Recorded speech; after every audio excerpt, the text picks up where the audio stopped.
نحمده ونستعينه ونستغفره ونؤمن به ونتوكل عليه ونعوذ بالله من شرور أنفسنا ومن سيئات أعمالنا من يهدي الله فلا مضل له ومن يضلل فلا هادي له ونشهد أن لا إله إلا الله وحده لا شريك له وأشهد أن محمدا عبده ورسوله الذي أرسله بالحق بشيرا ونذيرا وداعيا إلى الله بإذنه وسراجا منيرا فقد قال الله تعالى في كلامه المجيد وبرهانه التوحيد أعوذ بالله من الشيطان الرجيم بسم الله الرحمن الرحيم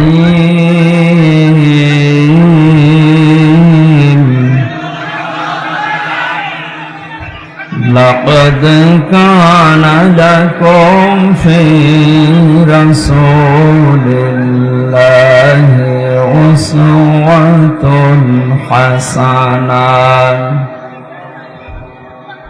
أسوة حسنة لمن كان يرجو الله واليوم الآخر وذكر الله كثيرا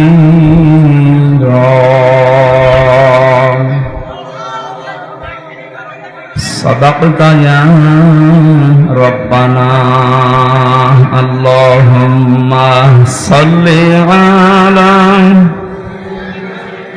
مولانا محمد وعلى آل سيدنا مولانا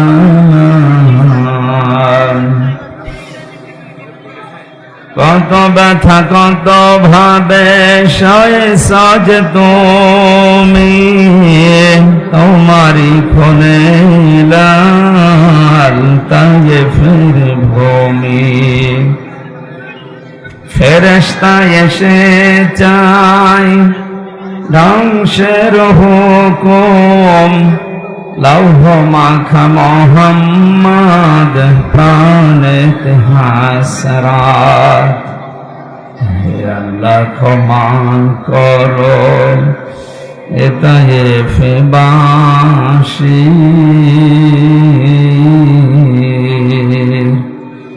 এরা বজরি তো আমি যে মোহাম্মদ হৃদয়ে মোহাম্মদ।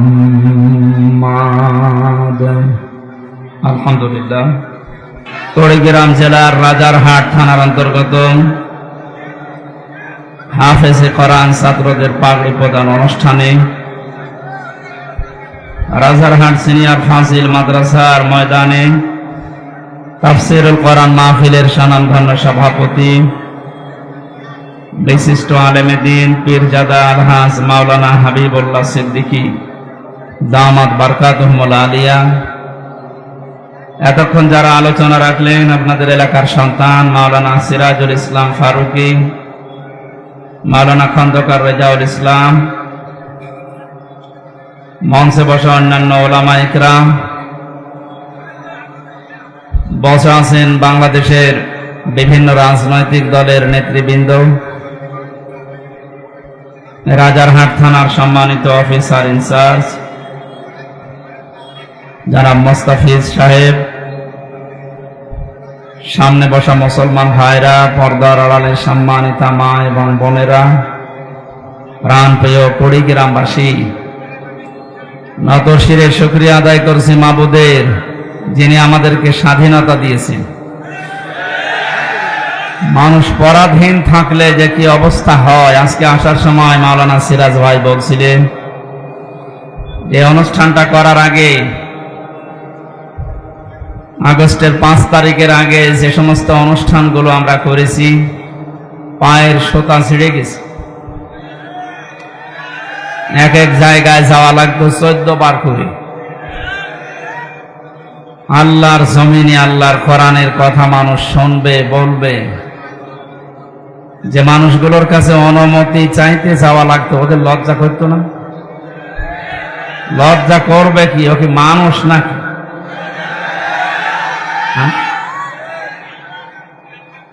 মানুষ হলে তাদের কাছে কোরআনের কথা বলতে যাওয়ার জন্য অনুমতি চাইতে যাওয়া লাগবে। তারা মানুষ কি করে হয়? এটা তো শুধু মুসলমানদের জন্য আল্লাহ দেয়নি। হাদা বায়ানুল লিন্নাস হুদাল লিন্নাস, এই বায়ান, বক্তব্য পৃথিবীর মানুষের জন্য, সে যে ধর্মে বসবাস করতে পারে। সুতরাং এই বক্তব্যগুলো আল্লাহ দিয়েছেন তামাম পৃথিবীর সব মানুষের জন্য। তাও আল্লাহ দিয়েছেন জীবিত মানুষদেরকে আমার কোরআনে কারিম শোনাও। হাদা বায়ানুল লিন্নাস ওয়া হুদান ওয়া মাউইযাতুল লিল মুত্তাকিন। আল্লাহ তাআলা বলেন, এর ভেতরে যত বক্তব্য আছে আমি আল্লাহ দিয়েছি এটা জিন্দা মানুষের জন্য। অথচ 15.5 বছরে কি দেখলাম আমরা? জীবিত মানুষদের সামনে কোরআনের কথা শোনানো উচিত না। আপনি পড়তে পারেন, পড়েন, শোনান। মরে গেছে তখন পড়ে, মরে গেলে পড়ে করবো কি? এমন একটা দিক আর বিভাগ ছিল না যে জায়গায় দুর্নীতির থাবা ছিল না। যারা উপদেষ্টা দায়িত্বে এখন আছে কি বলছে দেখেন না? যেখানে হাত দেয় ওই জায়গাটায় দুর্নীতিগ্রস্ত। হাত দেব কোথায়? সুতরাং যারা এগুলো করেছিলেন নিজেদের কপালে নিজে আগুন লাগিয়েছে। আপনি আলেমদেরকে কোরআনের কথা বলতে দেননি, আলেমদের ক্ষতি করেননি, করেছেন আপনি নিজের ক্ষতি। কত বড় দুর্নীতিগ্রস্ত হলে এদেশের জাতীয় মসজিদের খতিব পর্যন্ত পালিয়ে যায়। লজ্জা আছে ও লোকটা আবার আজকে এসেছে নামাজ পড়াতে, ওর পেছনে নামাজ হয়? হ্যাঁ, যে লোকটা নৌকা মার্কা নিয়ে ভোটে দাঁড়ায় ওর পেছনে নামাজ পড়া যায়? যাস এই জন্য পিটিয়ে বের করে দিয়েছে মুসল্লিরা। কিসের নামাজ? আপনার পেছনে নামাজ পড়লে আমার মনে হয় আপনার পেছনে না পড়ে মোদির পেছনে পড়া ভালো। আপনি আর মোদি তো সমান, সেও নৌকার সাপোর্টার, আপনিও নৌকার সাপোর্টার। আরে নামের আগে আপনি মুফতি লিখে রেখেছেন। কিসের মুফতি? জেলখানার ভেতরে যে সমস্ত কওমি আলেমরা ছিল, মাওলানা শাখাওয়াত হোসেন রাজি, মাওলানা মামুনুল হক, এনাদের উপরে তো এদেশে কওমি মাদ্রাসার আর পরিচিত আলেম নেই। তাদের পাশাপাশি তো ছিলাম 3 বছর জেলখানা। তারা এই লোকটাকে ঘৃণা করে। যেই দিন এ পৃথিবীর যে সমস্ত জালেমদের তালিকা বের হয় মাঝে মাঝে, তার ভেতরে যেটা পালিয়ে গেছে এটার নাম আছে। 850 বছর আগে লক্ষণ সেন পালিয়েছিল, আর 850 বছর পরে পালিয়েছে এইটা। এতদিনের ভেতরে পৃথিবীর ইতিহাস কেউ ক্ষমতা ছেড়ে পালিয়েছে আমরা শুনি নাই, কোনো জায়গায় পড়ি নাই, কিন্তু এই যে নিজে দেখলাম। এই পালিয়ে যাওয়ার পর থেকে চট করে ঢুকে পড়বো এই আশা অনেকে ব্যক্ত করছে, যে আমি কাছাকাছি আছি, চট করে ঢুকে পড়বো। আপনি বাস্তবতা টের পাচ্ছেন? পালিয়ে যাওয়া ইমাম যদি মসজিদে ঢুকলে এই অবস্থা হয়। আজকে ঢাকা রণক্ষেত্র হয়েছিল বায়তুল মুকাররম। যারা এর সাথে জড়িত, এই সন্ত্রাসী কর্মকাণ্ডের সাথে নিরীহ মুসল্লিদের যারা পিটিয়েছে, প্রত্যেকের আমরা শাস্তি দাবি করছি। ভণ্ডামি করার জায়গা পান না। নামাজ পড়াতে এসেছে জোর করি, মনে হচ্ছে ওর পেছনে নামাজ পড়তে মানুষ লালায়িত হয়ে আছে। যেই দিন এই জালেমাকে কওমি জননী উপাধি দিয়েছিল এই শয়তানটা, সেই দিন থেকে কওমি মাদ্রাসার আলেমদের মন থেকে এই আলেম নামে জালেম উঠে গেছে। জেলখানায় ওর নামে বদদোয়া হইতো। এই রুহুল আমিন যে লোকটা, ওর বাবা ভালো ছিল, আল্লাহর ওলি নিঃসন্দেহে, মাওলানা শামসুল হক ফরিদপুরি। আল্লাহ তাকে হায়াতে তার জিন্দেগির গোনাগুলো যেন মাফ করে জান্নাতের সুউচ্চ মাকাম দান করে। কিন্তু তার কাছ থেকে এ কি পয়দা হয়েছে? নির্ভেজাল টাটকা একটা শয়তান, আলেম নামে কলঙ্ক, আলেমদের নাম বলতেও ঘৃণা করে লোকটা। সাপোর্ট দিত এই জালেমকে, আর কাজ পায়নি, নৌকা মার্কা নিয়ে দাঁড়িয়েছে। যদি কুকুর মার্কা নিয়ে দাঁড়াতেন তাও ভালো হতো। ইয়াজিদ যেমন গালি হয়ে গেছে এই পৃথিবীতে, আমার মনে হয় যে জালেম পালিয়েছে, ওর নামও এই পৃথিবীতে একটা গালি হয়ে যাবে ইনশাআল্লাহ। কারণ কত মানুষের চোখের পানি হা শব্দ লেগে আছে। জেলখানার বিভিন্ন তালা থেকে রাতের গভীরে যখন তাহাজ্জুদ পড়তে উঠতাম, এই যে বিডিআর ছাড়া আপনাদের এই কুড়িগ্রাম, লালমনিরহাট, পঞ্চগড় এ সমস্ত জায়গার বহু বিডিআর এখনো জেল খাটতেছে বিনা কারণে, কিচ্ছু জানি না। একজন মুরব্বীকে দেখতে পেয়েছিলাম, বলছে হামজা ভাই আমার আর 1 মাস পরে চাকরি শেষ হয়ে যেত, অথচ আজ 13-14 বছর আমি জেলে আছি, কিচ্ছু জানি না, আল্লাহর কসম। রাতের গভীরা যখন নামাজে দাঁড়িয়ে দেখতাম এই লোকটা আহ শব্দ করে, এমন একটা আবেগ নিয়ে শব্দ বলতো, আহ, এটা আরো সে চলে গেছে। শুধু এই বিডিআরদের চোখের পানি না, 13টা অপরাধ করেছেন এই 15.5 বছরে, যেটা মাপ পাওয়ার মতো না। সব চাইতে জঘন্য অপরাধে আয়না ঘর বানানো, এর চাইতে জঘন্য অপরাধ এই পৃথিবীতে আর নেই। জীবিত মানুষকে এভাবে মানুষ কষ্ট দিতে পারে, আমার মনে হয় দেশের 18 কোটি মানুষ যদি আপনাকে মাফ করে দেয়, ব্যারিস্টার আরমানের বউ জীবনও মাফ করবে না। ইয়াজিদ এই শব্দটা কি খারাপ? অনেক সুন্দর না, কিন্তু সে জালেম হওয়ার কারণে তার নামটাকে আল্লাহ গালি বানিয়ে দিয়েছে। এই কুড়িগ্রামে কোন হিন্দুকে যদি বলেন ভাই ছেলে হয়েছে 5,000 টাকা দেব, ইয়াজিদ রাখেন, কি নাম, অথচ নামটা কি খারাপ বলেন? এর মতো এত সুন্দর নাম যদি গালি হয়ে যায় জুলুম করার কারণে, আপনার নাম যতই সুন্দরী হোক, আপনার নামটাও গালি হবে 1 আর 2। আবু সেহেলের যে বাড়ি আপনারা দেখতে পান কাবা শরীফের পাশে, এর চাইতে দামি জায়গা কি আর আছে দুনিয়ায়? কাবার পাশে শুধু জালেমের বসবাস ছিল ওই জায়গায়, ওখান থেকে দুর্বিসন্ধি করতো নবীর বিরুদ্ধে, ইসলামের বিরুদ্ধে, সাহাবীদের বিরুদ্ধে। এ কারণে আবু সেহেলের বাড়ি এখন ইন্টারন্যাশনাল পায়খানা। কথা বলেন না কেন? আজ বাংলাদেশ সহ বিশ্বে যারা জালেম আবু সেহেলের মতো, কারণ এই জালেমদের বসবাসের জায়গাগুলো অভিশপ্ত, আল্লাহর গজবের জায়গা এগুলো। যারা এখানে হজ করতে গেছে, হাজী সাহেব, একটা জায়গা আছে মুজদালিফার রাতে যেখান থেকে মানুষ পার হয়, কিছু জায়গা একটু দৌড়ানো লাগে, কারণ এটা গজবের জায়গা। আবু সেহেলের বাড়ি থেকে যেহেতু দুর্বিসন্ধি হতো নবীর বিরুদ্ধে, ইসলামের বিরুদ্ধে, আল্লাহর বিরুদ্ধে, এজন্য আল্লাহ এমন শাস্তি দিয়েছে কিয়ামত পর্যন্ত এটা ইন্টারন্যাশনাল পায়খানা। এ বাংলাদেশেও সেই ঘরে বসে বসে যে যত নম্বর হোক, 32, 34, 35 নাম্বার, এই জায়গাগুলোতে যারা এদেশের ইসলাম নিয়ে, আলেমদেরকে নিয়ে দুর্বিসন্ধি করতেন, এই বাড়িটাও আমরা ইন্টারন্যাশনাল পায়খানা দেখতে চাচ্ছি। সারা বিশ্বের মানুষ আসবে যেন ওই জায়গায় কাজ করে শান্তি পায়, মানুষ যেন বোঝে যে এখানেও এক আবু সেহেল ছিল। আবু সেহেল নয় তো কি? অনেকে মনে করে উনি হজ করেছে হাজী সাহেব। আরে ভাই, হজ করেছে বাংলাদেশ থেকে, যে আর আবু সেহেল কাবা শরীফের সভাপতি ছিল।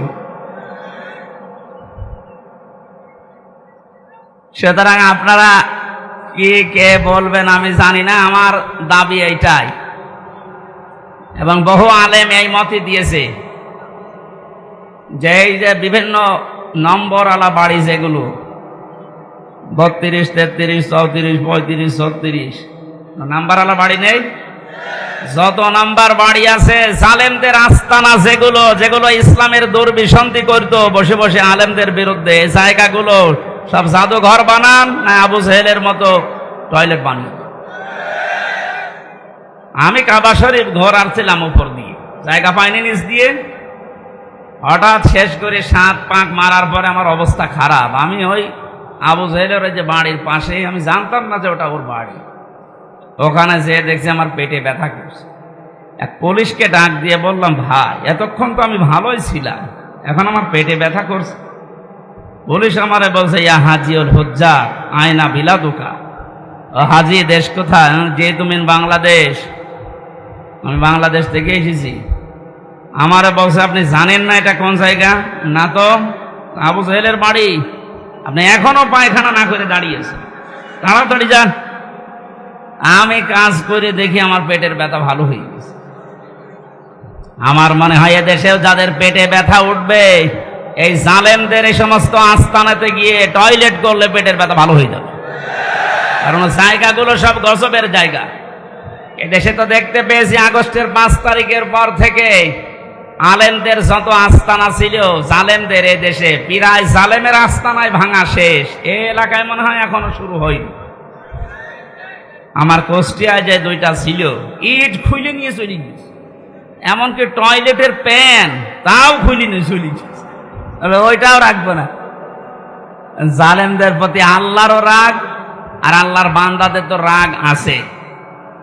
সুতরাং যে লোকটার লাখ লজ্জা নেই, কোন লজ্জায় আপনি আসলেন সেই গোপালী থেকে আবার এই নামাজ পড়াতে ঢাকার বুকে? পিটিয়ে মেরে ফেলিনি মানুষ, তাই তো ভালো।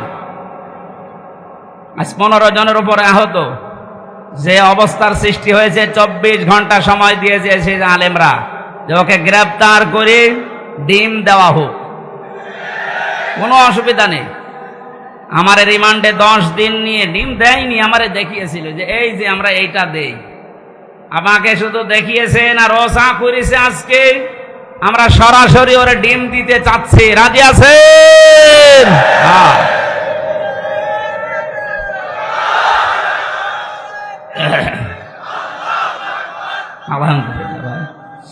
না, সালেমদের আর কোনো ছাড় নেই।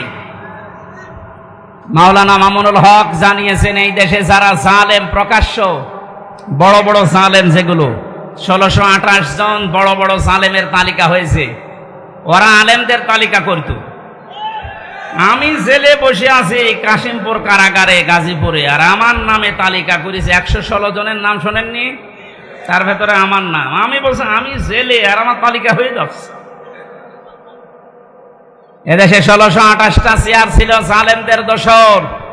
এদেরও নামগুলো তালিকা করে করে কুড়িগ্রাম, রাজারহাট মোড়ে মোড়ে টাঙিয়ে দেবেন। কিয়ামতের আগে যেন এদেশে কোনো জালেম আর ফিরে আসতে না পারে। চট করে ঢুকে পড়বে।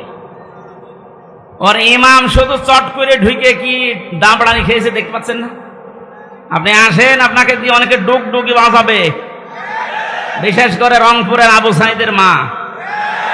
আমি কয়দিন আগে গিয়েছিলাম, ওর বাবা বলছে আমার এই ছেলেটা ছোটবেলা থেকেই প্রতিবাদী। আমার বাবা আমার এই ছেলেটাকে যা করেছে, যারাই করেছে, এর সাথে যারাই জড়িত, আমরা সবার বিচার আল্লাহর কাছে দিয়েছি। যেহেতু বিচার আল্লাহর কাছে আছে, আপনি এ সাহস জীবনও করবেন না যে চট করে চলে আসবো। আপনাকে কিন্তু এরকম আবু সাইদের মা, আবু সাইদের বাবা বহু বসে আছে বিভিন্ন জিনিস বানানোর জন্য। আমি বানিয়ে বলছি না, বাস্তব এটা। 1000-এর উপরে মানুষ জীবন দিয়েছে 5 তারিখের আগে। আমার কুষ্টিয়ায় 16 জন, আমার সামনে 14 জন মারা গেছে এক জায়গায়। যে সমস্ত পুলিশ অফিসারদের কথা মতো নিম্নের যে পুলিশ কনস্টেবল যারা, অফিসার যারা এই কাজ করেছিলেন, তওবা করবেন। আর যারা এই বড় বড় এই গুরু ঠাকুরগুলো, এদের কোনো মাফ নেই। আজকে একটা ধরেছে আর্মি, মশিউর। এই শয়তানকে যদি জেলখানার ভেতরে এই বিএনপি আর জামাতের লোকজন পায়, ওরে মনে হয় পিটিয়ে মেরে ফেলে। কারণ আমি তো দেখেছি ওর উপর রাগ কি মানুষের, একেবারে বান্টু একটা মানুষ। ও বলে নাকি যে বিএনপি জামাতের লোক না মানলে আমার শরীরে জোশ আসে না। এবার নেন, আর্মির হাতে পুলিশ পিটিয়ে সোজা করে ফেলবে।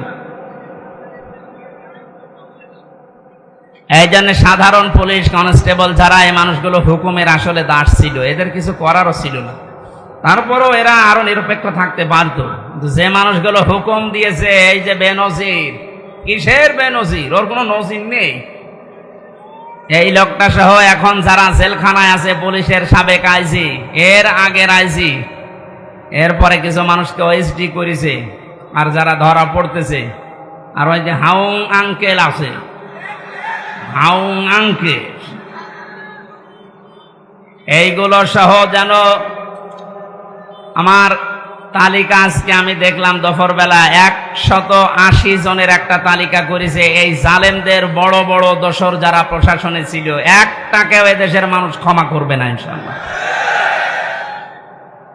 জুলুম করলে আল্লাহ মামলা দেবে তিনি জানিয়েছে, আর আমরা তো 100টা দেব। আমার ধরার পরে পড়েছিল যা যা বলতে বলছে এগুলো যদি না বলেন 50টা মামলা দেব। আমার মামলা কয়েকদিন আগে সব খারিজ হয়ে গেছে, সব খারিজ হয়ে গেছে, কোনো মামলা আর নেই। বেকসুর খালাস। যে জজ ছিল, জজ আমার মামলার এইটা নথি দেখে বলছে কি দেখে বিচার করব, এর ভেতরে কোনো মাল নেই, যা একেবারে 100 ভাগ খালাস করে দিয়েছে।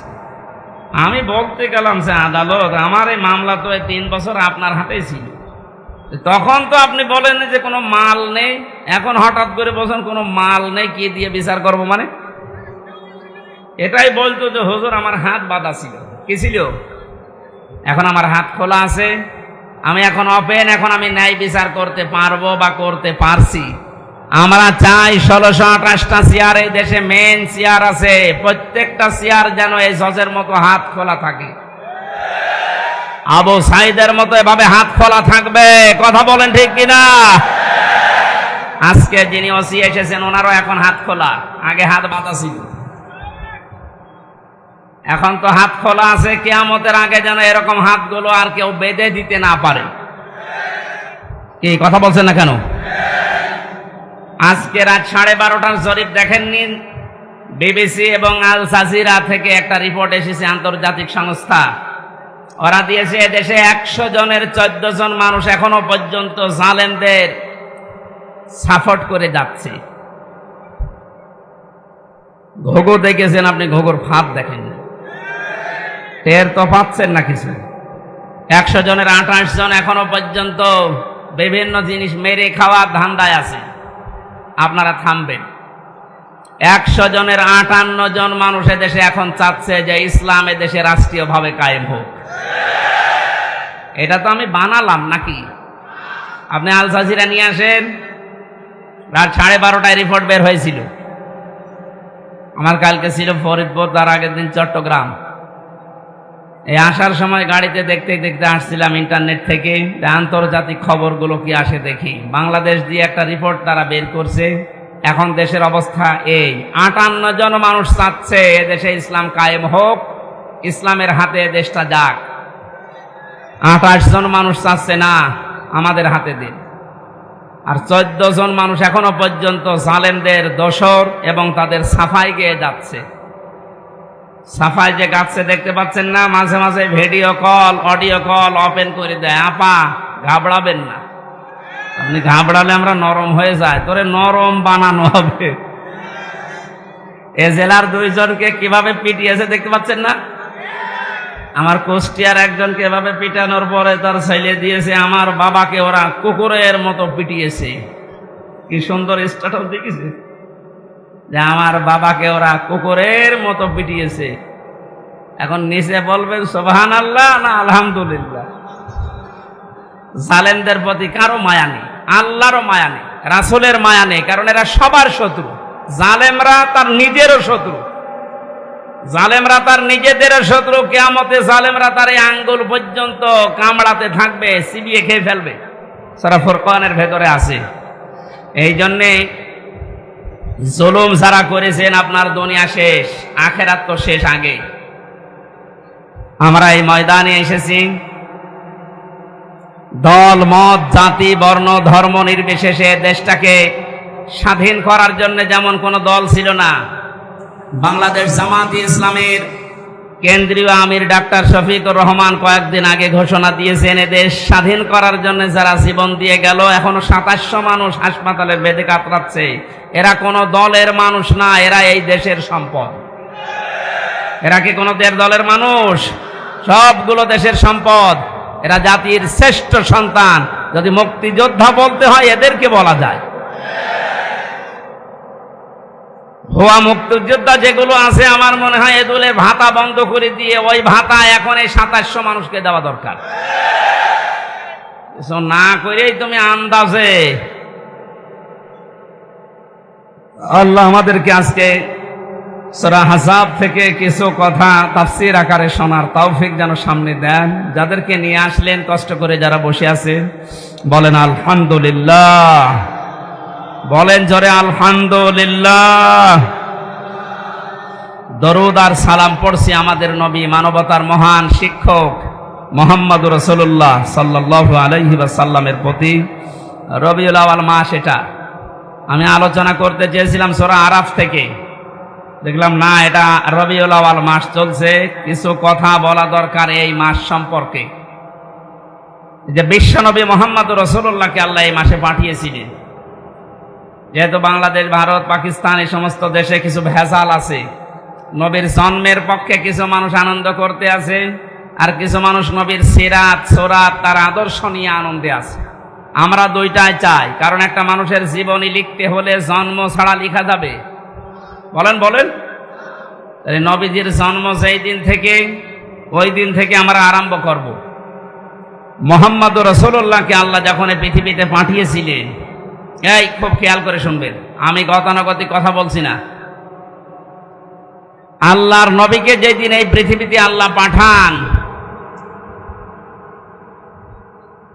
মিলাদ বলা হয়। এই যে ঈদে মিলাদুন নবী অনেকে অনুষ্ঠান পালন করে। ঈদ মানে আনন্দ, মিলাদুন নবী মানে নবীর জন্মের আনন্দ। নবীর জন্মের কি, যারা এই এলাকায় মনে হয় এগুলো কম আছে, চট্টগ্রাম সিলেটে বেশি। যারা এগুলো করছেন একটা তথ্য বলছি এবার। এই পৃথিবীতে দুইজন মানুষ নবীজির আপন চাচা ছিল, তারা আবু লাহাব আর আবু তালেব। দুইজন আপন চাচা না? এই দুইজন নবীর মিলাদে জন্মে খুশি ছিল, খুব আনন্দ করেছিল তারা। এত খুশি নিজের বাতিকে পর্যন্ত আজাদ করে দিয়েছে। আপনি পারবেন ওরকম? আপনি ছোট খেসড়ি আর জিলাপির ভক্ত, আর তারা নিজের বাড়ির কাজের মহিলাকে বলেছে, যা তোরে আমি কেনা আজাদ করে দিলাম। অথচ দুইজন চাচা জাহান্নামী, এটা কোরআন দ্বারা হাদিস দ্বারা প্রমাণিত। কথা বলেন না কেন? আবু লাহাব যে জাহান্নামে গেছে, এর জন্য আবার কোনো প্রমাণ লাগবে নাকি? আল্লাহ পাক বলেন সায়াসলা নারন যাতা লাহাব, ওকে জাহান্নামে আল্লাহ দিয়েছেন, এই আয়াতটার প্রমাণ। আর একজন চাচার নাম বললাম আবু তালেব। এই লোকটা মারা যাওয়ার দিন নবীজি তার মাথার কাছে গিয়ে বলেছিলেন, ইয়া আম্মি আবি তালিব, লা ইলাহা ইল্লাল্লাহ হাজ্জুল লাকা ইনদাল্লাহি ইয়াউমাল কিয়ামাহ, রাহুল বুখারী। হে চাচা, জোরে বললে হয়তো মানুষ শুনে আপনাকে খারাপ বলতে পারে, জোরে বলা লাগবে না, খালি আমার কানের কাছে মুখটা নিয়ে আস্তে করে বলেন, লা ইলাহা ইল্লাল্লাহ। মুহাম্মদুর রাসূলুল্লাহর ঘোষণা দেওয়া লাগবে না, ওটা আমি নিজেই নিয়ে নিলাম। শুধু আল্লাহর একাত্মবাদের ঘোষণা দেন, আমি গ্যারান্টি দিলাম কিয়ামতের দিন ঝগড়া করে আপনাকে আমি আল্লাহর দরবারে জান্নাতে দিয়ে দেব। পড়ে নাই, কালেমাটা পড়ে নাই। আশপাশের যারা নেতা ছিল, আবু সুফিয়ান, আবু লাহাব, ডাক দিয়েছিল, নেতা পড়বা, সারা জীবন বাপ দাদার ধর্ম মানলে এখন ভাতিজারে নতুন ধর্ম গ্রহণ করে কলঙ্কিত হবা। তোমাকে মানুষ কাপুরুষ বলবে, ভীরু বলবে, তোমাকে লজ্জা দেবে, তোমার নামে বদনাম বের হবে। আবু তালেব ওই দিন বলেছিল, ভাতিজা মুহাম্মদ, তোমাকে আমি ভালোবাসি, কিন্তু তোমার এই কালেমাটা পড়তে পারলাম না, তুমি আমারে মাফ করে দিও। মাফ করার মালিক কি নবীজি? বলেন বলেন। নবীজি মন খারাপ করেছিলেন, এই জন্য আল্লাহ সূরা আহজাবের, সূরা কাসাসের 56 নম্বর আয়াত তার জন্য নাজিল করে বলেছিলেন, কেন আপনি মন খারাপ করেন? হেদায়েত আপনার হাতে দেয়, নিজে দিয়ে দেবেন, এটা আমি আল্লাহ নিজের হাতে রেখেছি, আমি ভালো জানি যে কারে দেওয়া যায়। এই লোকটার তো মন নেই, আপনাকে ভালোবাসে ঠিক আছে, আপনার জন্মে লোকটা এত বেশি খুশি হয়েছিল আমি দেখেছি, কিন্তু আপনার আদর্শ পেয়ে লোকটা খুশি না। এরপরেও নবীজি তার মায়া মহাব্বত, তার যে কষ্ট, সারা জীবন তার পেছনে শ্রম দিয়েছে, এই জন্য নবী নিজে তার কবরের পাশে দাঁড়িয়ে দোয়া করেছিলেন, হে আল্লাহ, তুমি আমার চাচা আবু তালেবকে মাফ করে দাও। সঙ্গে সঙ্গে জিবরাইল এসেছেন সূরা তাওবার 113 নম্বর আয়াত নিয়ে। হে নবী, কার জন্য হাত তুলেছেন? হাত নামান। মা কানা লিন-নাবিয়্যি ওয়াল্লাযীনা আমানু আন ইস্তাগফিরু লিল মুশরিকিন ওয়ালাউ কানু উলি কুরবা মিন বা'দি মা তাবায়্যানা লাহুম আন্নাহুম আসহাবুল জাহিম। আল্লাহ পাক বলেন, কোন নবীর জন্য, কোন ইমানদারের জন্য এটা জায়েজ না, শোভনীয় না, উচিত না এই পৃথিবীতে কোন মুশরিকের জন্য সে আল্লাহর কাছে ক্ষমা চাবে। আল্লাহ বাদে অন্য কেউ আল্লাহর মতো কাজ পারে, এই কথা যারা বলে, বিশ্বাস করে, তারা মুশরিক। এটা আবার দলিল দেওয়া লাগবে? আমি আবার বলছি, এদিকে তাকান, আল্লাহ যেটা পারে ওইটা অন্য কেউ পারে, এই কথা বিশ্বাস করার নাম শিরিক। আর শিরিক যে করে সে মুশরিক। এ পর্যন্ত মানেন তো? এই কথা বলেন না কেন? আল্লাহ যেটা পারে ওটা অন্য কেউ পারে, এই বিশ্বাস করার নাম শিরিক। আর শিরিক যে করে সে মুশরিক। আরো জোরে বলেন। যে লোকটা নামাজ পড়ানোর জন্য সে গোপালগঞ্জ থেকে এসেছে, এ লোকটার নামে আলেম হতে পারে, আল্লামা লেখা থাকতে পারে, লোকটার কার্যকলাপ এবং যাদেরকে সাপোর্ট করেছে লোকটা মুশরিক।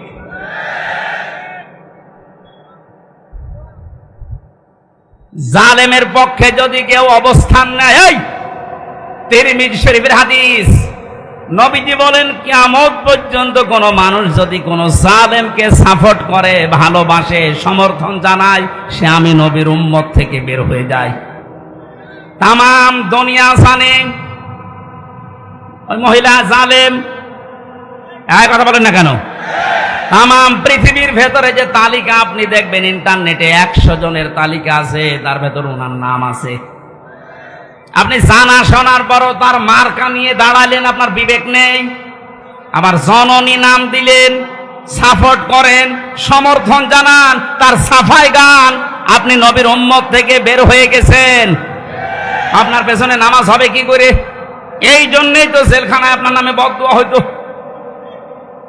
আমি নিজে দেখেছি, মাওলানা মামুনুল হক বারবার আমাকে বলতো, হামজা, আমি যদি বাইরে যেতে পারি জীবনে কোনো মুশরিকের জন্য জানাজা পড়াবো না, ওদের কবরেও দেব না। বলতাম, ভাই আপনি এ বিষয়ে এত কড়াকড়ি কেন? বলে, হ্যাঁ, আল্লাহর কোরআনের নিষেধ, মুশরিকদের জন্য ক্ষমা চাওয়া জায়েজ নেই। আপনি সরাসরি জালেমকে জননী বানিয়ে দিলেন, তার সাপোর্ট করেন, তার নৌকা নিয়ে আপনি ভোটে দাঁড়ান, আপনি তো বড় জালেম। এই কথা বলেন না কেন?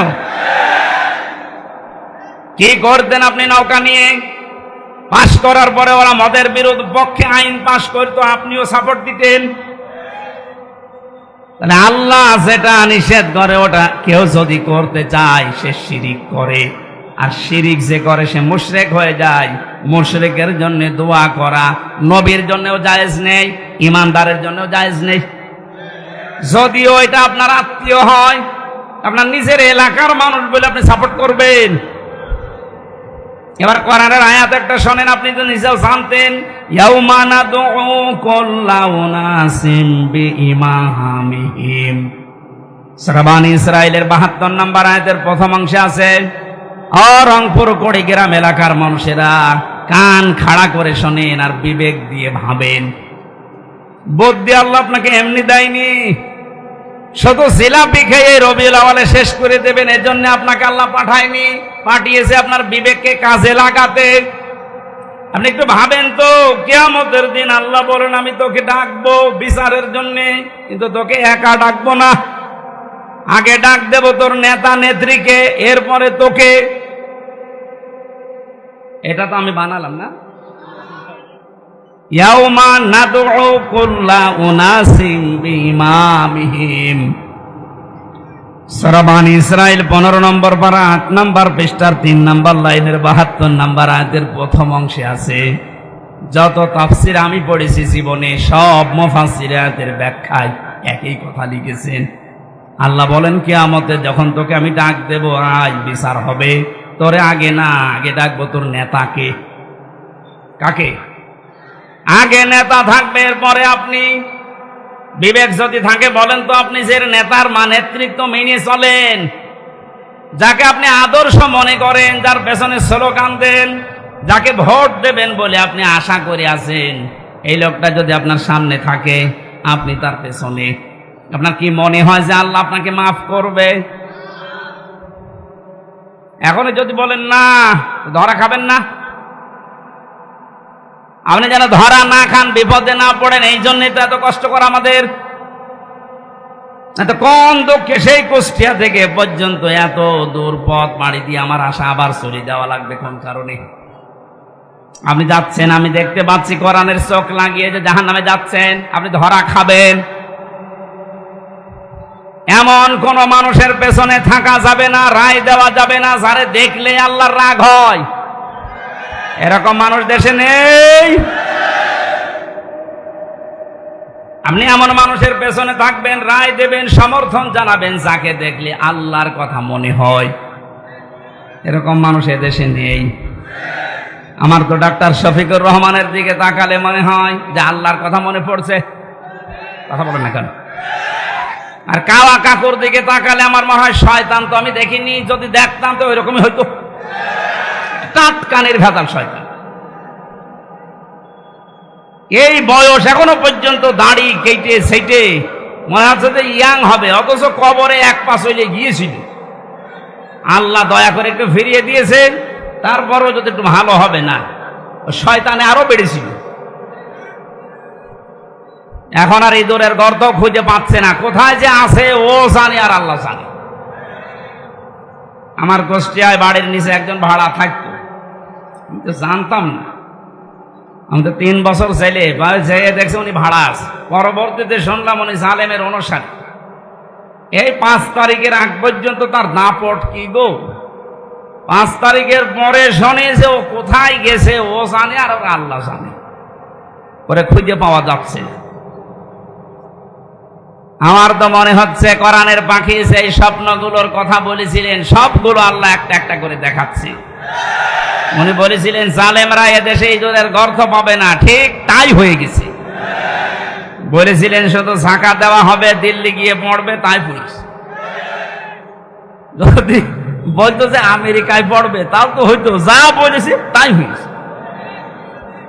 ওনার আর একটা স্বপ্ন ছিল, বলেছিল এই দেশে জালেমদের নাকের উপরে কালেমার পতাকা পথপথ করে উড়বে ইনশাআল্লাহ। আমার মনে হয় সেই স্বপ্ন এখন বাস্তবায়নের পথে ইনশাআল্লাহ, ওটা আমরা দেখতে পাচ্ছি। 58 জন যখন চাচ্ছে দেশে যে ইসলাম রাষ্ট্রীয়ভাবে কায়েম হোক, আর কিছুদিন যেতে দিন, এদেশের 100 জনই চাইবে যে না আমরা কোরআন চাই। কারণ 53 বছর তো আমরা দেখেছি, আমার এখন 33, আমি দেখিনি, মুরব্বী দেখতে পারে বাপ। হ্যাঁ 75 জন। যারা মুরব্বী আছে তারা দেখেছেন, বাবা চালিয়েছিল, দুর্ভিক্ষে মানুষ মারেছে। এই দুর্ভিক্ষ হয়েছিল না? আমরা তো পড়িয়েছি শুধু। স্বামী চালিয়েছিল এদেশ, চাচা চালিয়েছে, আপনাদের চাচা, ভাবি চালিয়েছিল, বউ চালালো দেখলাম। এখন শুধু বাকি আছে আল্লাহর এই কোরআন দিয়ে দেশটা চললে কেমন দেখা যায়, এটা আমরা দেখতে চাই না। আমার জীবনের সবচাইতে বড় আশা এটা।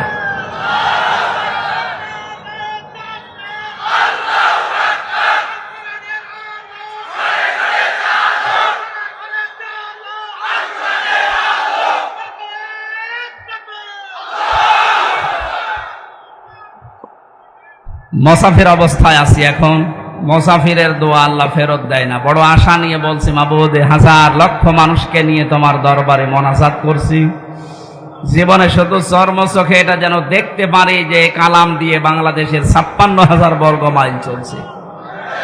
এটা একটা মিনি জান্নাত হয়ে যাবে, আপনি টের পাচ্ছেন না। তাই অনেকে যারা লাল পানি খায়, যারা বাবা খায়, যারা আকিস বিড়ি খায়, এখানে তৈরি হয় না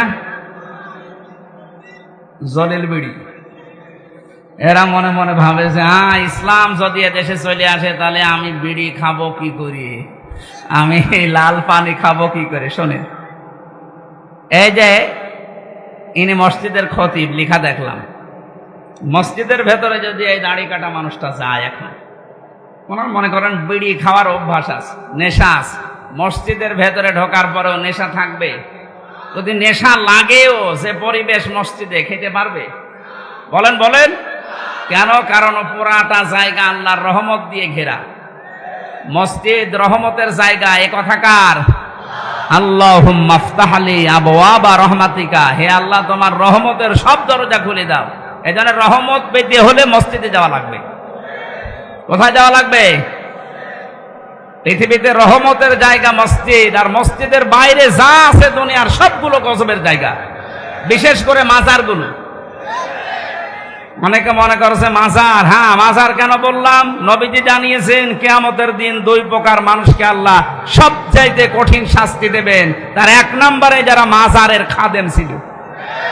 তুমি খেদমত করার আর জায়গা পাও না, মাজারের খাদেম হয়ে বসে আছো, ওরে খেদমত করা দরকার।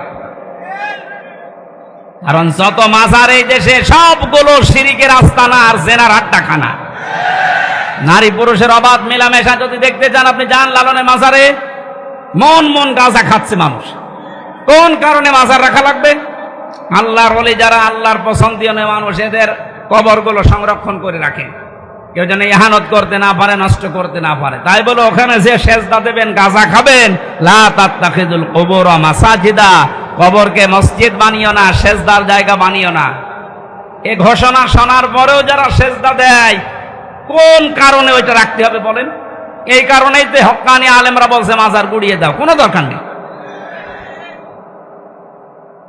এগুলো থেকে যে ব্যবসার টাকা আসতেছে, আজকে আমি আকিজ গ্রুপে ছিলাম ঢাকাতে, আকিজের বড় ছেলে ডক্টর মহিউদ্দিন সাহেব, উনি বলছিলেন যে দেশের যে মাজারগুলো আছে যেখানে ব্যবসা হয়, সরকার যেন মাজারগুলো সব নিজেদের আয়ত্তে নেয়। এখানে মানুষ না বুঝে আর বুঝে যা টাকা পয়সা দেয়, এ টাকাগুলো সব রাষ্ট্রের কাজে লাগায়। বহু টাকা কালেকশন হয়। আপনি কি মনে করছেন আটরশির মাজারে যান, কোটি কোটি টাকা মাসের পরে মাসে উপায় হচ্ছে। এগুলোর দায়িত্ব যদি সরকার হাতে নেয়, এই দায়িত্বের টাকাগুলো সব রাষ্ট্রের কাজে লাগান। মানুষ বুঝে দিক আর না বুঝে দিক, টাকা তো রাষ্ট্রের কাজে লাগছে, শয়তানরা আর পাবে না। বড় বড় দাড়ি, গোপ, মোষ, উপর নিচে সব সমান করে, মনে হচ্ছে কি হয়ে গেছে।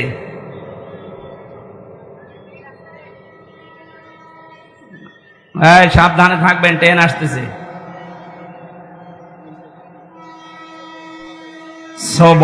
সুবহানাল্লাহ, আলহামদুলিল্লাহ, লা ইলাহা ইল্লাল্লাহ। সুবহানাল্লাহ, আলহামদুলিল্লাহ, লা ইলাহা ইল্লাল্লাহ। সুবহানাল্লাহ, আলহামদুলিল্লাহ, লা ইলাহা। একেবারে রেল লাইন কাছে নাকি? লা ইলাহা ইল্লাল্লাহ মুহাম্মাদুর রাসূলুল্লাহ। কুড়িগ্রামবাসী, আমি যে তথ্য কথা বলছিলাম, বিশ্বনবীর দুইটা চাচাকে দেখলাম, নবীর দোয়া আল্লাহ ফেরত দিয়েছেন। চাচা মুশরিক, অথচ এই চাচা সবচেয়ে বেশি খুশি হয়েছিল নবীর মিলাদে, জন্মে। কথা বলেন না কেন?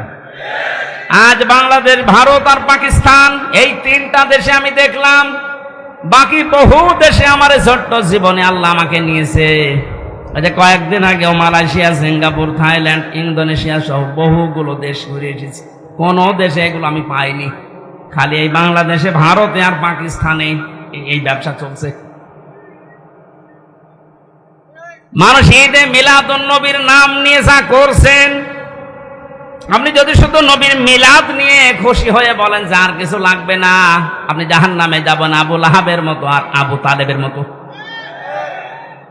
আরো দুইজন চাচার কথা আমরা জানি, হযরত আব্বাস, হযরত হামজা, দুইজন চাচা, তারাও নবীর জন্মে খুশি ছিলেন, তারাও নবীর মিলাদে খুশি হয়েছিলেন জন্মে, কিন্তু তারা সবচাইতে বেশি খুশি ছিলেন নবীর আদর্শে। এজন্য হযরতে হামজা নিজের জীবন দিয়েছেন, নবীর আদর্শ ছাড়েননি। কথা বলেন ঠিক কিনা? হযরতে আব্বাস, তার কথার দিকে তাকান, মানজা কত আমাল ঈমান মানে রাদিয়া বিল্লাহি রাব্বা ওয়া বিইসলামি দীনা ওয়া বিমুহাম্মাদির রাসূলিল্লাহ সাল্লাল্লাহু আলাইহি ওয়াসাল্লাম নাবিয়্যা ওয়া রাসূলা, রাহু মুসলিম। নবীর আপন চাচা হযরতে আব্বাস নিজেই বর্ণনা করেন, কেউ যদি ঈমানের স্বাদ পেতে চান তাহলে আল্লাহকে রব পেয়ে খুশি থাকেন, ইসলামকে জীবন ব্যবস্থা পেয়ে খুশি থাকেন, আর মুহাম্মদুর রাসূলুল্লাহকে আদর্শ নেতা পেয়ে খুশি থাকেন। এই তিনটা বিষয় যদি আপনার ভেতরে পাওয়া যায়, আপনি ঈমানের স্বাদ পাবেন। জোরে বলেন সুবহানাল্লাহ। হযরত আব্বাস এটা পেয়েছিলেন, এই জন্যই তো হাদিস বললেন। উনি যদি না পেতেন এ কথা বলতেন, তাহলে বোঝা যাচ্ছে হযরতে হামজা, হযরতে আব্বাস এ দুইজন শুধু নবীর মিলাদে জন্মে খুশি না, নবীর আদর্শেও তারা খুশি। এখানে দুইজনেই জান্নাতি। জোরে বলেন সুবহানাল্লাহ।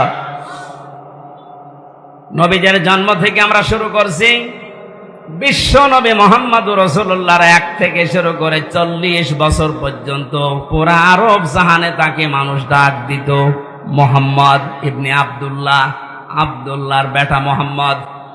এ পর্যন্ত ঠিক আছে না? 40 বছরের আগে কেউ কি তাকে রাসূলুল্লাহ বলেছে? না।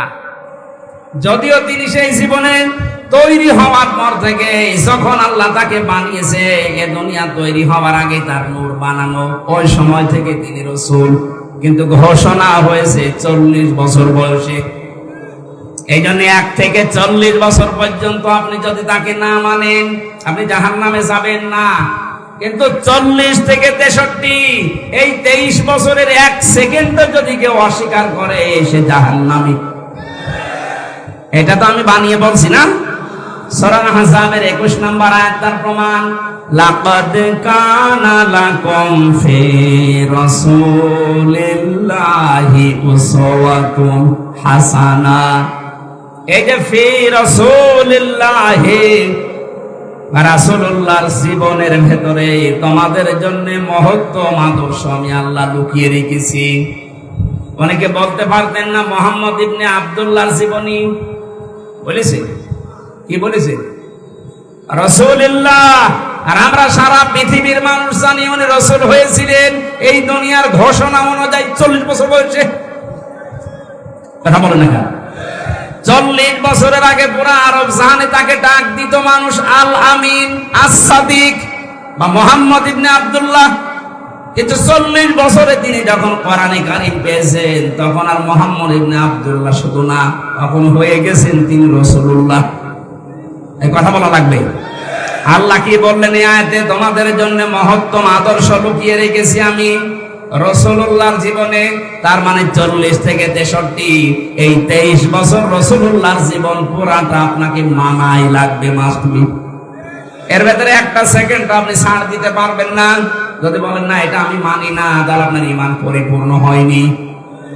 কথা বুঝতেছেন? রাসূলুল্লাহকে আদর্শ মানা লাগবে। যে উসওয়াতুন হাসানা, এই শব্দটা দুনিয়ায় কাউকে আল্লাহ দেয়নি। ইব্রাহিম নবীকে আল্লাহ উসওয়াতুন হাসানা তার চরিত্রের ব্যাপারে বলেছিলেন, সেটা আলাদা বিষয়ের আলোচনা। কিন্তু পৃথিবীতে আমাদের নবী মুহাম্মদুর রাসূলুল্লাহকে তিনি মডেল বানিয়েছেন, বাটখারা বানিয়েছেন, কেজি পাথর। এদিকে যদি কেউ 5 কেজি চাউল তুলে দেয়, এদিকে 5 কেজি বাটখারা দেওয়া লাগবে না? এ কথা বলেন না কেন? আমার এই 40 থেকে 63 বছরের যে 23 বছরের জীবন, আমার জন্ম থেকে মৃত্যু পর্যন্ত 23 বছর দিয়ে আমার সাজানো লাগবে। আপনি একেবারে মেপে পরিপূর্ণ করে নিতে পারবেন, কারণ তিনি নমুনা, মডেল, আদর্শ আমাদের জন্য। তাও একমাত্র উসওয়াতুন হাসানা এর একটার আগে আলিফ লাম আল্লাহ দেয়নি। এবার আসেন মূল কথা বলছি। বিশ্ব নবী মুহাম্মদ রাসূলুল্লাহ কেন একমাত্র আদর্শ আমাদের জন্য। যে সূরা থেকে পড়লাম সূরার নাম হচ্ছে আহজাব। কি বললাম? থেকে আহজাব শব্দের শাব্দিক অর্থ দল, সমূহ, বাহিনী। এই যে দল, এই শব্দটা কোরআনে নেই, বলেন না কেন? যারা এই কথা বললে আগে তো এই যে আগস্ট মাসের 5 তারিখের আগে এই জালেমরা বলতো দলীয় কথা বলবেন না, রাজনীতির কথা বলবেন না, বলতো না? কথা বলেন। থানা থেকেও 14টা লিখে দেওয়া হয়তো যে এই কথা বলা যাবে না। আমি কি এখানে আমার বাবার কথা বলতে আসি সেই কুষ্টিয়া থেকে? আমি তো আগেই বললাম আমি জরানের চোখ লাগিয়ে দেখতে পাচ্ছি আপনি জাহান্নামে যাচ্ছেন। আরে ভাই, আপনি জাহান্নামে গেলে আমার অসুবিধা নেই, কিন্তু আপনাকে আমার বাঁচাতে হবে। আপনাকে যদি আমি কিছু না বলে জান্নাতে যেতে চাই, কিয়ামতে দরজায় দাঁড়িয়ে বলবেন যে আমারে কিছু বলে নাই, পরে কুড়িগ্রাম নিয়ে এসেছিলাম আমাকে বাঁচাই নাই, আমি জানতাম না। এটা যেন বলতে না পারেন, এই জন্য এত কষ্ট স্বীকার করা। আমি যে গ্রুপে আছি আকিস গ্রুপ, আমার বাবার যা আছে আমার যা এখন হয়েছে, বিশ্বাস করেন আল্লাহর কসম মরণ পর্যন্ত অন্তত আমার কিছু করা লাগবে না। এত কষ্ট স্বীকার করা, এই যে স্বাধীনতার পর থেকে আজকে 1 মাস 12-13 দিনে প্রতিদিন 2-3টা করে, তাও 5 কিলো 10 কিলো না, প্রতিদিন আমার মনে হয় আমার জার্নি হয় প্রায় 1000 কিলোমিটার। কালকে সেই মাদারীপুরে, তার আগের দিন চট্টগ্রাম, আজকে এখানে, এভাবে প্রতিদিন 700-800-1000 কিলোমিটার দৌড়ানো লাগছে। আমি দেখতে পাচ্ছি জাতির মানুষেরা জাহান্নামের দিকে দৌড়াচ্ছে। এমন মানুষকে আপনি সাপোর্ট দিয়ে জাহান্নামে দৌড়াচ্ছেন, যারে দেখলে আল্লাহর রাগ হয়। আপনি যেন বাঁচতে পারেন, এই জন্যই বলছি, দলের কথা বললে আপনার রাগ হয়।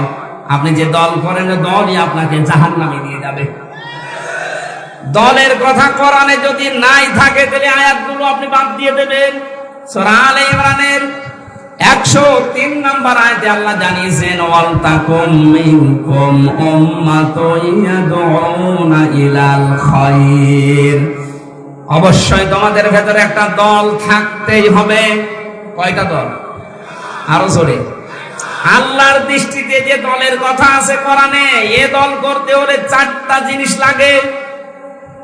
আপনার কি রাগ হয়ে গেল? না, এই আয়াত বাদ দিয়ে দেবো। আমি যে নোট করেছি তাফসীর থেকে, কেউ যদি দল করতে চান, মিলান তো আপনার দলে এগুলো আছে কিনা, নাকি আপনার আবার রাগ হয়ে যাবে? হ্যাঁ, আমি তাফসীরে হাক্কানি থেকে লিখেছি। যদি বিশ্বাস না করেন, আমি পয়েন্টগুলো বলছি, বাড়িতে এসে মিলিয়ে দেখেন আপনার দলে 4টা শর্ত আছে কিনা। একটা দল যদি কেউ করতে চায়, কমপক্ষে একটা দলের ভেতরে 4টা জিনিস লাগে। প্রথমেই লাগে একজন নেতা। নেতা ছাড়া দল হবে? আল্লাহ পাক সূরা ইয়াসিনের ভেতরে নবীজিকে যে নেতা বলে ডাক দিয়েছেন, ইয়াসিন, হে নেতা। এই সিন শব্দের ভেতরে 7টা ব্যাখ্যা পেয়েছি আমি। 5টা প্রধান ভাবে নিয়েছি, আর 2টা নিয়েছি এর রূপক। কোন মানুষ যদি নেতৃত্ব দিতে চায়, অবশ্যই তার 7টা গুণ লাগবে। মাস্ট বি, তার লাগবেই। আন্দাজে নেতা হওয়া যায় না। 7টা গুণের প্রথম নাম্বার গুণ হচ্ছে তাকে বৈধ হওয়া লাগবে। কারণ এই পৃথিবীর যত নেতা, আমরা বিশ্ব নেতা বলি নবীদেরকে, কঠিন হয়ে যাচ্ছে। এ পৃথিবীর বিশ্ব নেতা নবীরা, নবী রাসূল দুনিয়ায় যারা ছিলেন আমরা জানি সবাই। এই আলেম কারা আছেন একটু খেয়াল করবেন। এটা এই দুনিয়ায় যারা বিশ্ব নেতা বলে দাবি করি আমরা, যে এগুলো বিশ্ব নেতা, অধিকাংশের দিকে তাকান, তারা নবী ছিলেন। নবীরা নেতা ছিলেন না? ওয়াজআলনাহুম আইম্মাতান, আল্লাহ বলেন আমি এই পৃথিবীতে নবীদেরকে নেতা বানিয়ে পাঠিয়েছি। ইয়াহদুনা বিল হক, তারা সত্য পথে মানুষদেরকে আহ্বান জানিয়েছেন। এজন্য নেতা হওয়ার প্রথম বৈশিষ্ট্য আল্লাহ পাক দিয়েছেন, কেউ যদি নেতৃত্ব দিতে চায় তার জন্ম হওয়া লাগবে বৈধ। কারণ কোন নবীর রক্ত আল্লাহ কোন হারাম রক্তের ভেতরে প্রবেশ করার নাই। আজ বিশ্ব নেতার দিকে তাকান, পৃথিবীতে বহু মানুষ নিজেকে বিশ্ব নেতা বলে দাবি করছে, অনেককে করাচ্ছে, অথচ তাদের জন্ম ঠিক নেই।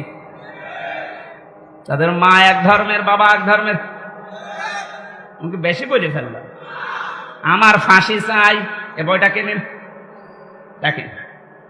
আপনার যদি রাগ হয়, বীর মুক্তিযোদ্ধা মতিয়ার রহমান রেন্টুর লিখা, লেখেন। এই বইটা নিয়ে আসেন, এখন বাজারে পাওয়া যাচ্ছে। 15 বছর তো বাজেয়াপ্ত ছিল, এখন পাওয়া যাচ্ছে। দেখেন, মা এক ধর্মের, বাবার এক ধর্মের। আপনি আন্দাজে বিশ্ব নেতা বানিয়ে দিলেই হবে। নবীদের কথা বলছিলাম কেন, এটা কোরআন থেকে। এবার দলিল নেন। হযরতে ঈসা উনি নবী না। এরা কোন জামানায় আছে? হযরতে ঈসা কি? আরো জোরে বলেন। উনি যে নেতা ছিলেন, কোন সন্দেহ আছে? ওনার জন্মের পরেই জাতির লোকেরা ওনার অবৈধ বলেছিল। আল্লাহ পাক বলেন, ফাশারাতে ইলাইহি ক্বালু কাইফা নুকাল্লিমু মান কানা ফিল মাহদি সাবিয়্যা। হযরতে মরিয়ম ইশারা দিয়েছিলেন দোলনার দিকে যে এই ছেলেটাকে জিজ্ঞাসা করো, নিজেই বলবে অবৈধ না অবৈধ। জাতির লোকেরা বলেছে, ক্বালু কাইফা নুকাল্লিমু মান কানা ফিল মাহদি সাবিয়্যা। এতটুকু সিবিয়ান বাচ্চা কি করে দোলনা থেকে কথা বলবে? এ বলতে দেরি জাতির লোকের। হযরতে ঈসা দোলনা থেকে জবাব দিয়েছিলেন, ক্বালা ইন্নী আবদুল্লাহ। আমি অবৈধ সন্তান না, আমি আল্লাহর বান্দা। এতটুকু তিনি শেষ করেননি। হযরত ঈসা দোলনা থেকেই তিনি বললেন, আতানিয়াল কিতাবা ওয়া জাআলানি নাবিয়্যা। আল্লাহ পাক আমাকে সামনে কিতাব দেবেন এবং জামানার নবী করে আল্লাহ আমাকে পাঠিয়েছেন। ওয়া জাআলানি মুবারাকান আইনামা কুনতু ওয়া আওসানি বিস-সালাতি ওয়াজ-যাকাতি মা দুমতু হাইয়া। নেতৃত্ব যারা দেন, ও নেতারা, কান খাড়া করে শোনেন। হযরতে ঈসা ডাক দিয়ে দোলনা থেকে জাতির লোককে জানিয়েছে, আল্লাহ পাক আমাকে সামনে কিতাব দেবেন, জামানার নবী করে পাঠিয়েছেন। শুধু নবী না, ওয়া জাআলানি মুবারাকান আইনামা কুনতু। আমি যেখানেই থাকবো জায়গাটা আল্লাহ বরকতময় করে দেবেন। নেতাদের বৈশিষ্ট্য এইটা, প্রথম গুণ তাদের, তারা যেখানে যাবে আল্লাহ ওই জায়গাটা বরকত দিয়ে ভরে দেয়। আজ দেশের দিকে তাকান, যে সমস্ত নেতা কোন জায়গায় গেলে ওই জায়গাটা ধর্ষণের সেঞ্চুরি করে, অন্যের বউ নিয়ে ভেঙে যায়। এই যে দরবেশের জীবনী পাওয়া যাচ্ছে না এখন। কোন ব্যাংকারের বউ নিয়ে ভেঙে গেছে। ঈসা আলাইহিস সালাম তিনি নেতা ছিলেন, তিনি বললেন, আল্লাহ যেখানে আমাকে নেয় সেখানেই বরকত দিয়ে আল্লাহ ভরে দেয়। আপনি নবীর আদর্শের নেতা, তাকান। আজ আমি নাম ধরেই বলছি, ডাক্তার শফিকুর রহমান যেখানেই যাচ্ছে মনে হচ্ছে বরকত দিয়ে ভরে যাচ্ছে। কুষ্টিয়ায় 16টা শহীদ পরিবারে 32 লাখ টাকা দিয়ে এসেছে কয়েকদিন আগে। এদেশে টাকা, হ্যাঁ, কুড়িগ্রাম 8 লাখ দিয়েছে। যেখানে যাচ্ছে সেখানে বরকতে ভরে যাচ্ছে। মানুষ তার চেহারা দেখার জন্য পাগল। টাকালা লোক নেই এদেশে। দরবেশের মতো মানুষ 32 না 36,000 কোটি টাকা, 38। এমন নেতা যেখানে যায় শুধু মারিং, শুধু কাটিং। আর এমন মানুষকে আমরা দেখতে পাচ্ছি যেখানে যাচ্ছে বরকত দিয়ে ভরে যাচ্ছে। আপনি নেতা খুঁজে পান না, আন্দাজে লাফান। যেখানেই যাবে নেতা, তার কোয়ালিটি এটা, জায়গাটা আল্লাহ নিজে বরকত দিয়ে ভরে দেবেন। নেতারা কি বলেন? ওয়াউসানি বিস-সালাতি ওয়াজ-যাকাতি। আল্লাহ আমাকে আদেশ দিয়েছেন আমি যেন নামাজ পড়ি, আমি যেন যাকাত দেই। কি নেতা নামাজ পড়ে না? এরকম নেতা নেই। রাজশাহীর অধ্যাপক মুজিবুর রহমান জামাতের নায়েবে আমির, উনি ঘোষণা দিয়েছেন, এই দেশে যদি কেউ নামাজ না পড়ে, কেউ যদি সম্পদের যাকাত না দেয়, ওকে ভোট দেবেন না। এই কথা বলেন না কেন? উনি এই আয়াতের দলিল দিয়েছেন। নেতা ছিলেন হযরত ঈসা, তিনি জাতির লোককে বললেন আমি আদেশ পেয়েছি যে নামাজ পড়া লাগবে, যাকাত দেওয়া লাগবে। কতদিন? মা দুমতু হাইয়া, যতদিন আমি বেঁচে থাকি। নেতাদের আরো বৈশিষ্ট্য আল্লাহ বলেছেন, ওয়াবাররাম বিওয়ালিদাতি ওয়ালাম ইয়াজআলনি জাব্বারান শাকিয়্যা। বলেন আল্লাহু আকবার। আমার মনে হয় কোরআনের এই কথাগুলো একটু বানিয়ে বানিয়ে বলছি। আলেমদেরকে তাহলে জিজ্ঞাসা করেন বানাচ্ছি কিনা। সবগুলো তাফসীর থেকে আমি পড়ে এসেছি। নেতারা তাদের মা বাবার ভক্ত হয়, এমন নেতা তাকান, ঢাকাতেই পড়ে আছে সারা জীবন, মা বৃদ্ধাশ্রমে কাটায়। এদেশে নেই, নাম ধরা লাগবে। কিসের নেতা আপনি? নেতৃত্ব দেওয়ার জন্য 4-7টা কোয়ালিটি লাগে। তার 1 নম্বরে নেতারা হবে বৈধ সন্তান এবং বৈধভাবে নেতৃত্ব দেবে। এই 15.5 বছর যারা নেতৃত্ব দিয়েছে অধিকাংশগুলোই অবৈধ।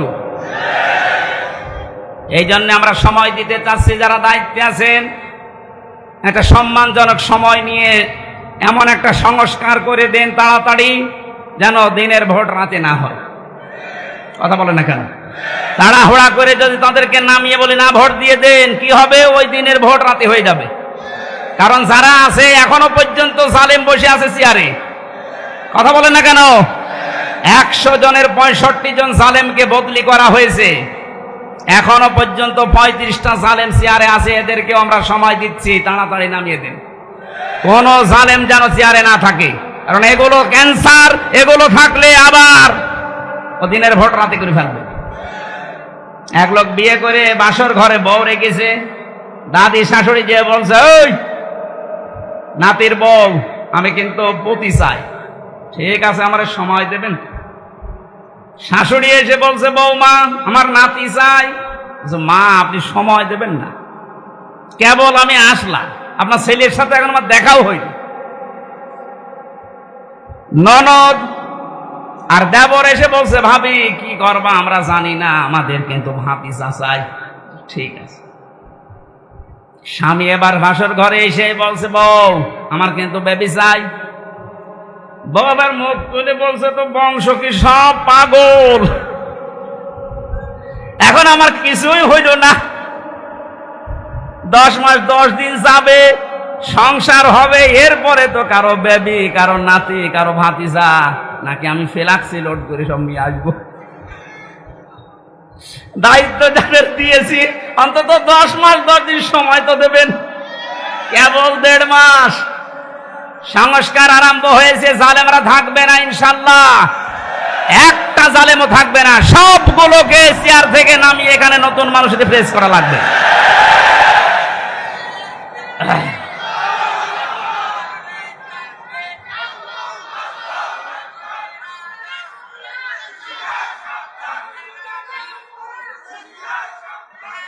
সময় যদি আপনি না দিয়ে বলেন যে না তাড়াতাড়ি দেন, তাড়াতাড়ি দিয়ে করবো কি?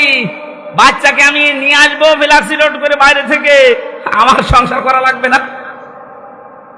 সংসার হবে 10 মাস 10 দিন যাবে, এরপরে কারো নাতি, কারো ছেলে, কারো ভাতিজা সব পাওয়া যাবে। কথা বলেন ঠিক কিনা?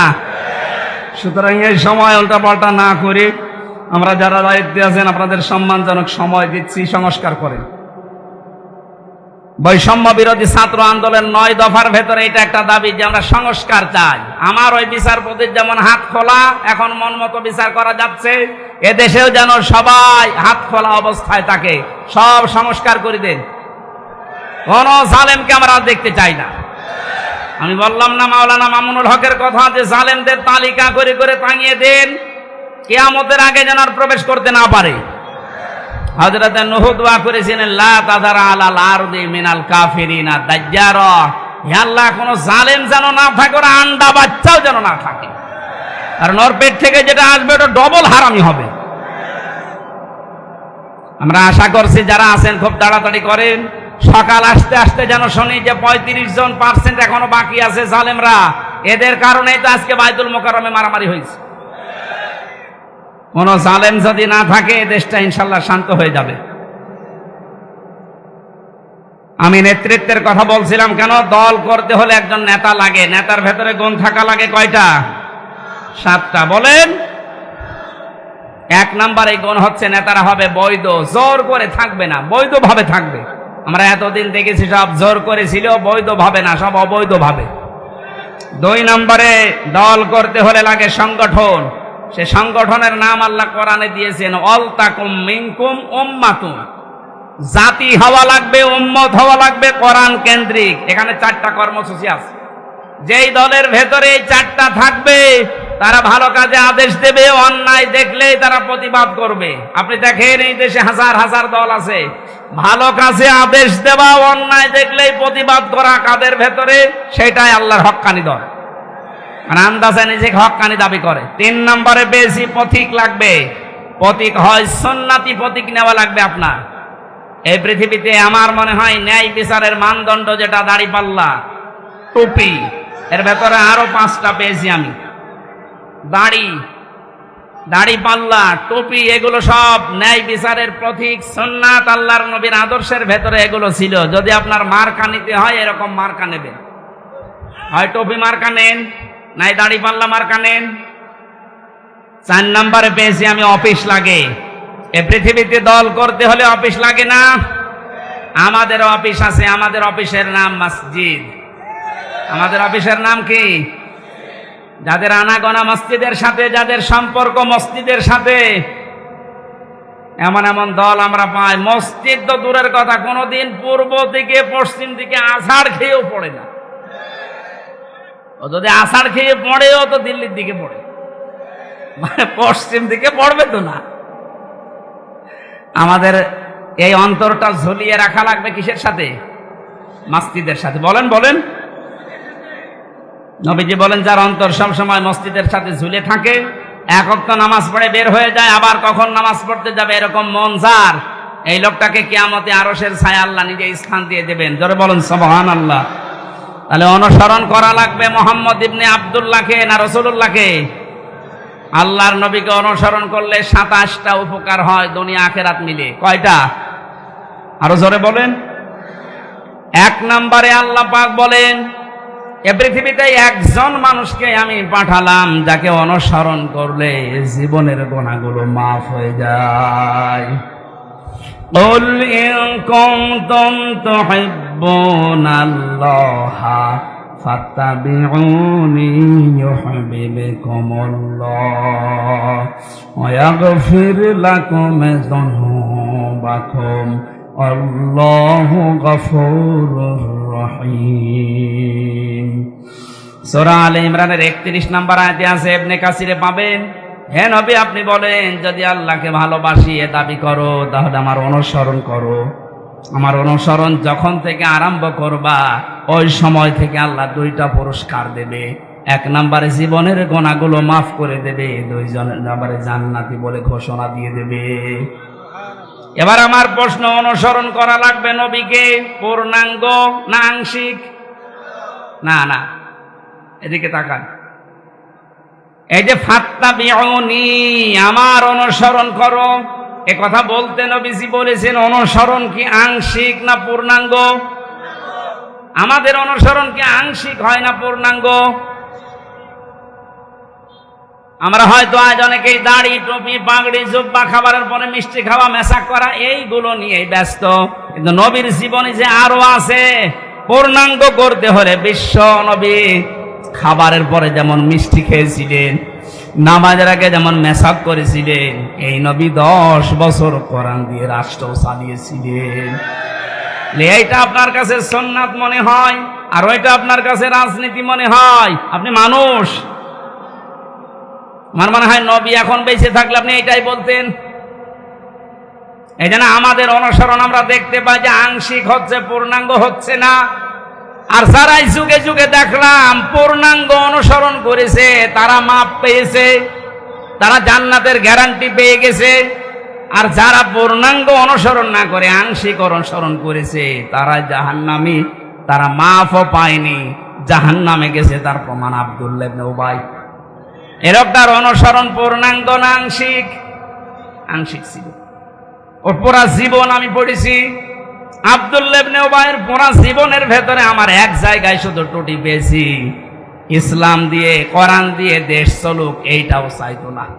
তাছাড়া বাকি সব অনুসরণ ওকে পেয়েছি আমি। রসুলের পেছনে নামাজ পড়তো, রসুলের মতো দাড়ি রাখতো, জুব্বা গায়ে দিত, কাবা শরীফ তাওয়াফ করতো, নবীর সাথে হজে গিয়ে ইফতারি করতো নবীর সাথে, নবীজির কথা মতো নিজের নাম, বাবার নাম, ছেলের নাম, নাতি ছেলের নাম সব আব্দুল্লাহ রেখে দিয়েছে। কিন্তু এক জায়গায়ও কোনোদিন চাইনি যে ইসলাম দিয়ে মদিনা চলুক। এটাকেও দুনিয়ার কাজ মনে করতো, রসুলের পেছনে থাকতো না। আল্লাহর নবী এইটা কায়েম করার জন্য উহুদে যাচ্ছিলেন, তখন 300 লোক নিয়ে ভেগে গিয়েছিল।